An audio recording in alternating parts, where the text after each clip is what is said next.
Here we are with Brenda Lormer, the co-chair of the Napa Valley Film Festival, and Herb Stratford, the director of programming. And thank you so much for joining Stephanie. us. I'm so happy that you're here. We're happy to be here. I went to the Napa Valley Film Festival last year, and I was so impressed. I was at the gala reception. Oh, the gala, our spectacular festival gala. It's fun. It was just so amazing. And when I met you, you were just so genuine and warm and easygoing. And I thought, wow, this You didn't see me doing this under the paddle? You did it with a smile and everything. I was like, wow, this is amazing. And when I introduced myself to you, you were very warm, and you seemed to like what I was talking about, the Stephanie Herman show. And so I followed through and thought, I just want to talk about the makings of the Napa Valley Film Festival. It's just so immense what you've done, and I want to know how it came about. How did you start this? I actually come from a high-tech and special events production background. My husband is he's an entrepreneur and also in the special events world, and he's a business guy. And we just happen to love film. So we had been in Seattle, and I was working for Microsoft, and my husband was running a nonprofit there. And we decided to move back because we were tired of the rain, and we landed in Sonoma. We were thinking we were going to go back to San Francisco, which is where I'm originally from, the Bay Area. But when you're moving from Seattle back to the Bay Area, you don't move to San Francisco in the summer if you want to live in a warm climate. So we decided to land in Sonoma, and there was this little film festival that was already in existence, and we attended, and there wasn't much of an audience. We thought, this is kind of too bad because we're in a beautiful wine country destination and there should be a huge audience for this. We were looking for new opportunities, and when you're in a small town like that and you don't want to go back to the corporate world, which I didn't, there wasn't a lot of opportunities. So I thought, oh, why not? I can help this little film festival while I'm looking. And actually, I was working as Michael Chiarello's publicist at the time, so I had a part-time job with him. There you go. So got to know the food scene in Napa Valley really early on, which I was very lucky to do. Anyway, so we took over. I volunteered my time, and the board of directors basically asked me to take over the film festival. They fell in love with you. No, they just said, no, if she's crazy enough to come and want to do it, do it. So Mark and I took it over, and we built it over 8 years. It grew about tenfold in size and became very well respected in the film industry. We made a lot of contacts with the studio world and with the independent filmmaking community, which again gave us kind of that experience that we really needed to do what we do now on a much bigger stage. And so you got respect. Yeah, it was actually a very successful run. But at the same time, in 2006, we received a script for a movie. We put it out there that we wanted to produce a feature film. Both Herb and I actually, and Mark, we all are filmmaker wannabes. So we put it out there to the universe that we wanted to produce a film because we knew so many filmmakers. We were meeting writers and directors and producers through the Sonoma Film Festival. So we got a script called Bottle Shock that was sent to us. And I love that film. We fell in love with the script. We said, let's make a movie. And we did. So Mark and I produced that film. We raised the money and hired the director and the cast and put on the production and filmed that in the summer of 2007. I was just thinking about that last night. Out of Really? the blue, I was. And I was thinking, I'm going up to Napa. That was really an interesting film. I wonder who decided to put it together. And we were the crazy ones. Oh We were the crazy ones. And the nice thing is that movie, in making the movie and building relationships, because it's about what happened in Napa Valley in 1976 when Chateau Montelena and Stag's Leap wine cellars beat the French in the blind tasting in Paris. It put Napa Valley in California, in effect, on the map. So we were meeting all the mover and shakers and players in Napa Valley, and we were getting questioned. Well, you do that Sonoma Film Festival. Why don't we have a film festival over in Napa Valley? So that's what got us thinking. And when we left Sonoma in 2008, we started developing Napa Valley. And we took about almost 2 years to explore the makings of a Napa Valley Film Festival and making sure that each one of the communities in the valley, that being Napa, Yountville, St. Helena, and Calistoga, all wanted it, that the leaders and the politicians and the GMs of the hotels and the winery owners and the vintners, that everybody would embrace it and really call it their own. So are you still at Sonoma? No, we left in 2008. But you took those 2 years to really do the research. Exactly. We really wanted to develop it. Like developing a film. You just build those relationships and you make sure that the community is ready for it so that you're not just jumping in, a new town and saying, let's put on a show, and not really getting the ownership that you really need to build the festival into the fabric of the community, which is what we were able to do by taking our time and having those conversations. We've seen festivals that work the best, and how, and when you create something so big, and ours is a real enterprise, and it's huge. It takes place over 30 miles. It's big, but it's also very intimate, and we wanted to retain that sense of intimacy, and to do that, we needed to, again, build those relationships and make sure that the businesses, the local businesses, and the local residents felt that they had a part of this. It wasn't just, we're building this for a bunch of tourists. It's for the people who live in and who love Napa Valley, and that's a nice blend of residents and visitors who come and can enjoy the experience of the film festival. So how can you control it from not getting too big? Well, you know, that's one reason why we're in all 4 towns.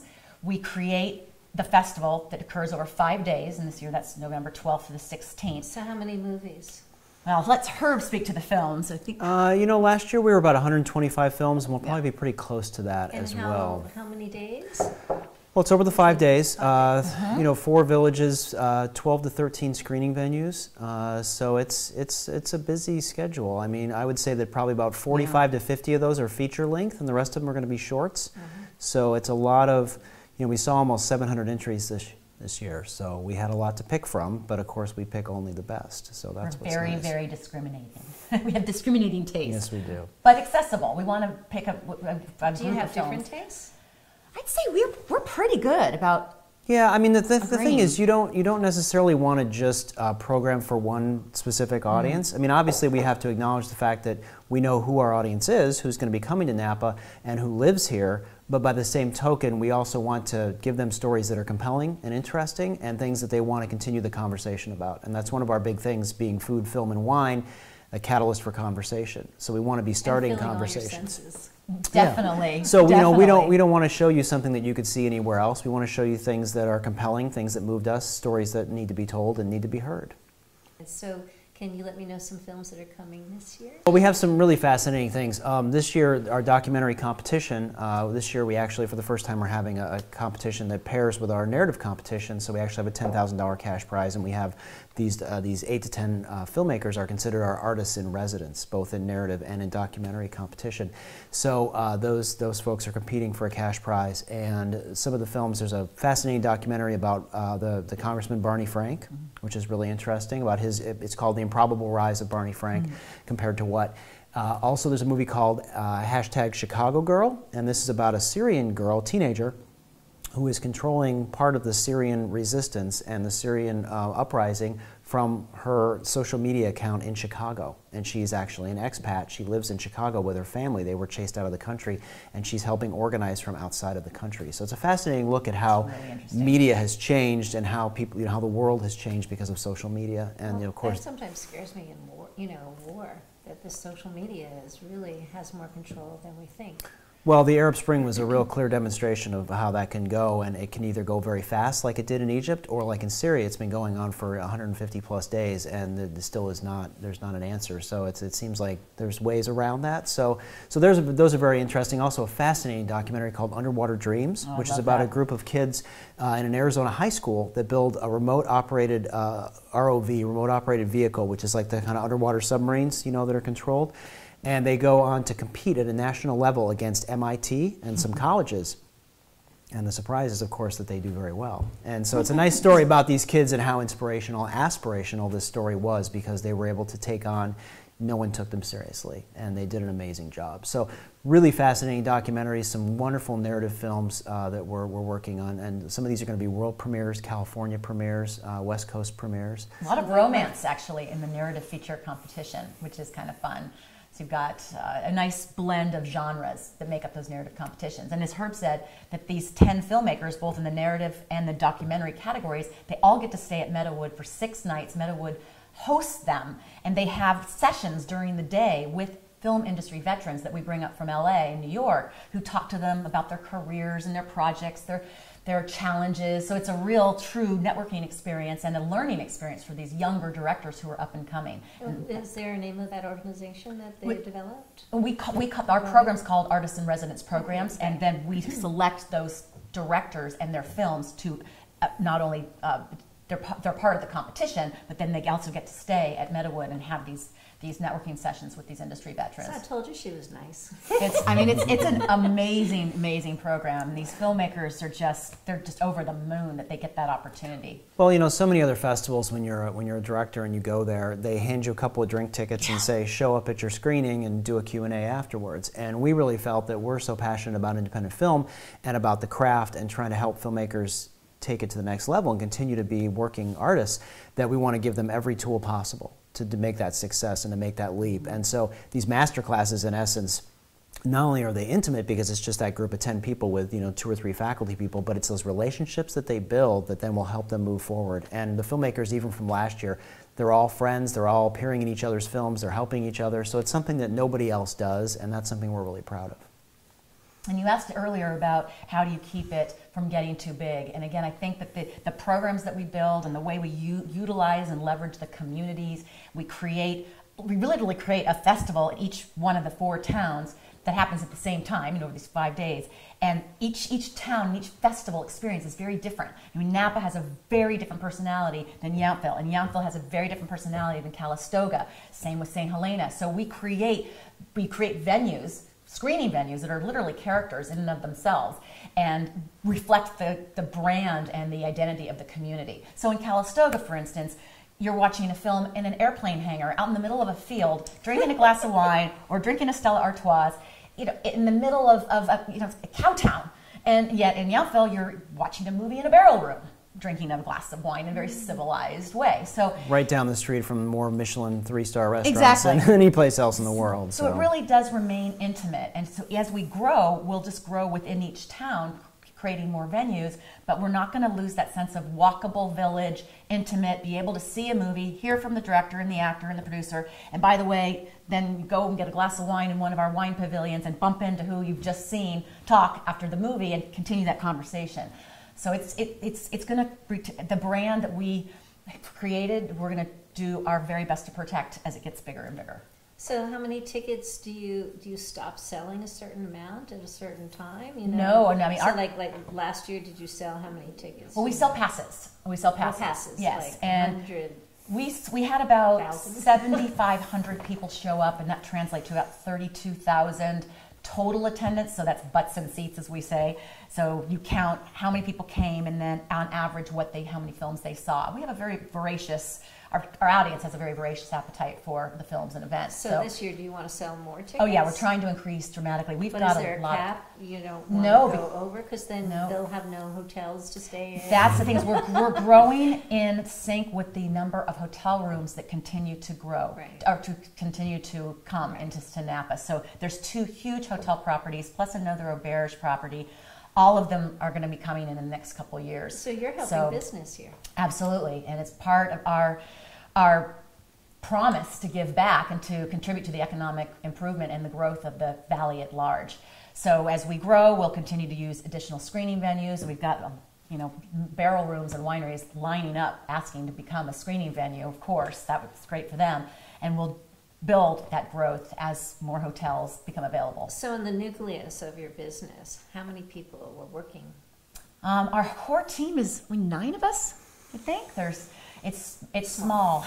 It's very small, and just now we're starting to see and you're our only working scene. 19 hours a day. Yeah, people still ask me, and they must ask you, and you must get as frustrated as I do. What else do you do? And I have to laugh. I mean, I can't. They actually think I have another job, and this is bigger than Sundance in terms of how much we do. I mean, and the Sundance Film Festival is how many years has that been going on? 35, I think. 35. Yeah, I think that's what it is. And we're going into year 4.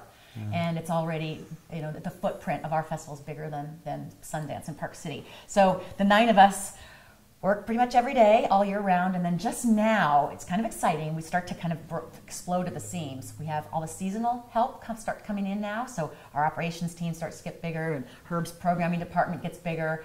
I oversee the marketing department and the volunteer organization, that starts to get bigger. So it just... You oversee the volunteers. Well, actually, our director of operations does, but I'm very hands-on because I know the job so well. Right. And I've done And we them have all. more than 300 volunteers because, again, we have so many venues and so We're up many... to 600 now. There you go, So see? 600 volunteers. You're controlling a lot of people. I mean, not that you're controlling. We have Yeah. we have a development department and an operations department and PERBS programming department, an admin department. Do So you it's do you get paid? let's just say we do it because we love it. We're a nonprofit organization and we're still in a very vulnerable stage. So we're looking for corporate sponsors and for individual patrons who want to buy into their VIP experience. And then in order to make the festival very accessible to the broader audience so that it's not just a VIP experience, we have to get those corporations and those patrons in so that we can offer less expensive pass options. So there's a pass option to just see the films and the panels, and we have culinary demonstrations and chefs on the cooking stage. And then we have a pass that has all of that, plus all the parties. And then we also offer $20 rush tickets so that anybody can just come to a film, and if there's still seats, they can just pay $20. And if they want to go wine tasting or wine pavilions, they pay $20. So it's very accessible, or they can volunteer. So if anyone does say, well, I can't afford that, it's like, you know, there is something for everybody. You should take a look.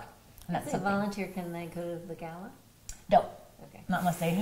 They really have to volunteer. Yeah, I think you can volunteer to work the gala, but I must admit it's not an easy job. No. But you know, one other thing too that we didn't mention is that we're very active in the schools. And we have a very important education and outreach Education, program. right. And All year so round. the interesting thing about that is that we take advantage of the fact that we have these amazing films that we can help schools see that they may not have access to. But also during the festival, we have these filmmakers in town, and they're here for their screenings.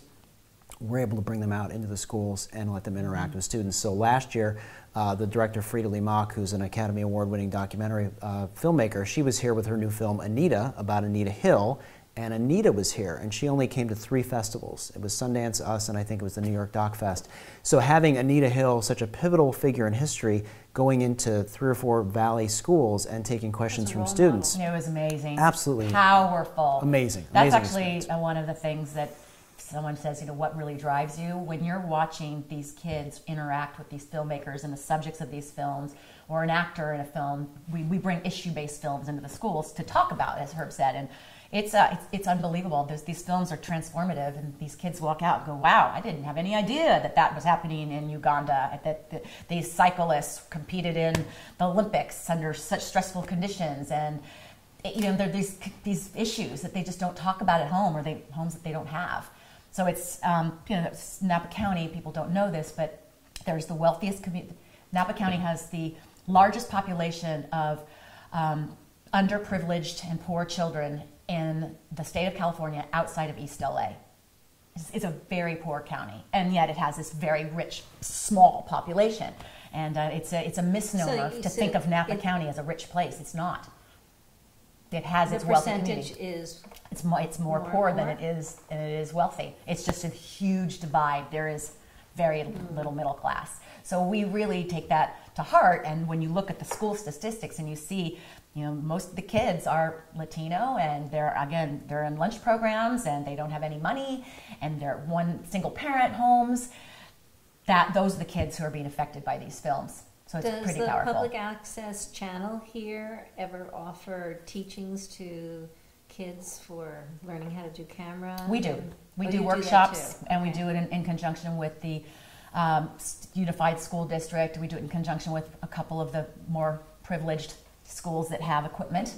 And These guys are great. it's pretty. It's very important that we continue this legacy, and it's something that a lot of people don't know that we do. So we got to get out there and wave the flag. You know.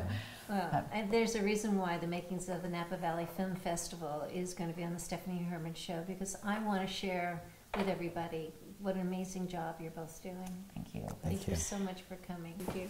Thanks. And I'll tell you just a little tip. Oh, We you will do let you lots? know. We will let you know. We also Feature films. Feature Yeah. films, yeah. Yes. On top of all the amazing films, we actually then go out to our studio partners and we say, hey, what's coming down the pike for that holiday season when all those award season contender movies are just coming out between Thanksgiving and Christmas? So we have great relationships with Disney and Sony and Columbia and Weinstein Company, Relativity, Paramount. And we're just now in discussions with each one of them to shore up what films we can show from some of those partners that I just mentioned. So of course last year Nebraska saving Mr. Banks, August Osage County, Philomena. Gravity you had? We didn't have Gravity. No. We didn't have Gravity. No, we didn't have Gravity. But I saw Everything Gravity. but. everything but Gravity. But we have Why did I see Gravity? I was in Napa one time. And You I probably saw Gravity. it. You probably That sounds did. like Napa seeing a film. It must be on the film festival. But you'll be very impressed with some of the films that we're going to be able to announce in the next couple weeks. So we'll let you know.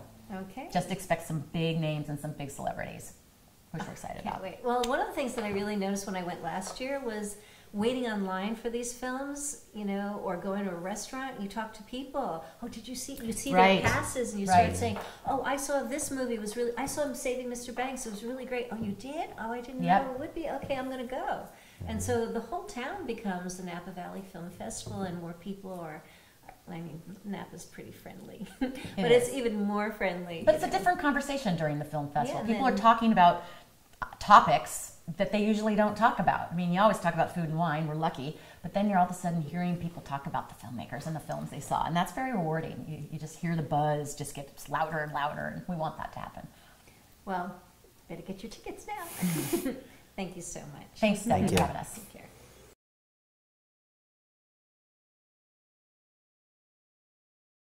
Here we are sitting with Patrick Davila, who is the director of wine and cuisine at the Meadowood Hotel and Resort. Is it Meadowood Hotel? Or Meadowood, Napa Valley, we call it. Napa Valley, which is such a beautiful place. It is just gorgeous. And you have a major role in helping out with the Napa Valley Film Festival. And what I'd like to know more about is the artist in residence. What is that all about? Well, we started with it since year one, 3 years ago, and we hosted 10 of the narrative directors for the full feature films. And the idea was to create a sort of like a home away from home for them. And while they were here in the Valley, they would have a place to mingle with each other. Whose idea was to do this? It was Anne-Marie Conover's and Brenda and Mark Lorimer. They really were looking for a place in the Valley where people could feel comfortable. These things can be stressful, and all these young filmmakers are meeting always new people, and they're trying to do How old are they? anywhere from 21 to into their 40s and 50s. I mean, I think they're all young at heart, but age to them doesn't matter. Their creativity is great, and we provide a great forum for them to interact with one another, to have great food, to experience Is there Meadowood. like a schedule you put together? Yeah, I mean, somewhat. Obviously the film festival is the most important part of it, but while they're at Meadowood, there's a couple of workshops we have. Some of the big names in Hollywood come in and talk to the young talent. They do a couple of mixers. They get a chance to mix with our guests at Meadowood. So if people are here in November, it's a great place to be and talk to all this. A couple of people last year had some big feature films, and it's great to have a glass of wine with them. Yeah, well, the whole Meadowood Napa Valley Film Festival is just an amazing thing, and to watch how it's grown. You've seen it since day one, right? I have, and last year I became a little bit more involved, and this year we're becoming even more involved. We're not only having the 10 directors from the feature films that is narrative, but we're also having the 10 directors from the documentary feature films. Making the So 20. it's going to be a great year. And the younger ones, there's a $10,000 award or something? For the winner of the people's vote for the best film, we do a $10,000 cash gift from Meadowood. So every time somebody goes to the movie during the Napa Valley Film Festival, there's a little piece of paper, and they Correct. write, do they write, I mean, they see like so many films while they're there, and when you see the first film, you go, oh my God, that was so great, and you go, 5 or whatever the Right. magic number is, and then you go to another film, you're like, wow, that was better than the other one. Like, Right. There's no 6. That's why it's really important that people go to a lot of films. And, as they go along, they can keep their ballots and turn them in at the end. Oh, okay. And they don't not only vote for best film, but they vote for best director, best actor, best actress. It's really, really cool. The closing event is the award ceremony where this takes place. So And, when do you count all these? throughout the crew at the film festival, I mean, they're doing so much during it, and counting votes is one of the pieces that they have to do, but I know that they're happy to do it, and it's just exciting. They don't tell anybody what's happening until, the awards. Were you there last year at the gala? I was. Wasn't that amazing? It was fun. Yeah. Absolutely. Did you do that slow motion I dance? did. So I did. Yeah. I actually had someone throw a martini glass. Oh, it you're was the full one. of I wine. saw that. That was me. Yes, So, that was cool. It was really cool. And then you got wet? Oh no, just the glass. No, I did get wet, Okay. but it's okay. It was an amazing party. So, is there anything else you'd like to share about the magic of the Napa Valley Film Festival for people that don't really know about it? Well, I just think that it is important to support young, talented people in whatever form they do. And having a place like the Napa Valley to be the bookend to what Sundance starts in the beginning of the year as far as film festivals, to me is only bound to be something great. And I know it's going to be fabulous. and already is. It So, already is. You're absolutely right. Meadowood's partnership with the festival is just going to get stronger and stronger and stronger, and we'll look forward to being that one big place to go. Well, I look forward to seeing it this year, and I will definitely look for you. Sounds this year. good. Thank you It's so great much for meeting coming, you. Patrick. Thank you.